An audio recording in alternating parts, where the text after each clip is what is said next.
How to say no and be helpful at the same time. Recently, I was listening to an episode of The Lively Show, and Jeff had her guest, Alexandra Franson. And one of the conversations they had was about the topic of giving a value added no. And I realized this is one of the core themes that we bump up against in mentorship programs again and again, where we have an entrepreneur who's looking for help. And one of the reasons that we joined as a mentor is because we want to be helpful.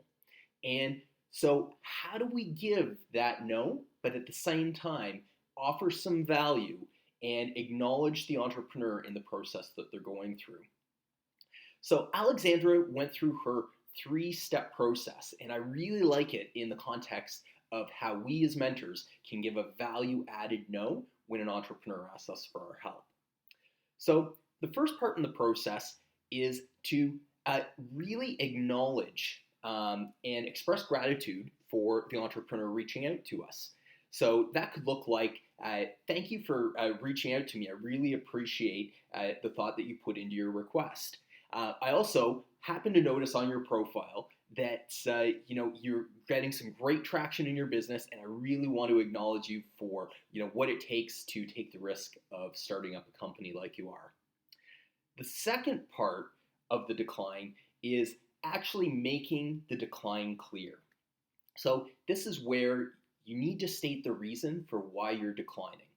So it could be either you're too busy, in which case you might say, currently my dance card's full, and unfortunately I just don't have time to take on any other entrepreneurs as a mentor right now.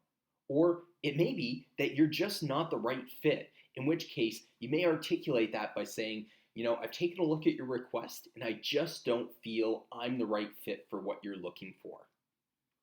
Then the final piece is to add the value. And this is where it could take a number of different directions. So adding value may look like pointing them in the direction of some other resources that could help them. So based on the challenge that you're facing, I can see these three potential resources that I think might help you out. Or it could be in pointing them in the direction of another prospective mentor who may be the right fit. So I happen to know Joe, who is part of our mentorship program as well, and I think he would be a wonderful fit for what you're looking for. And then to wrap up, simply acknowledge them again, validate that you can really appreciate from your experience what they're going through and how big and courageous it is, and then wrap up the email and then go back to the process of being a great mentor. So hope this was helpful in terms of understanding that process for being able to give a helpful no.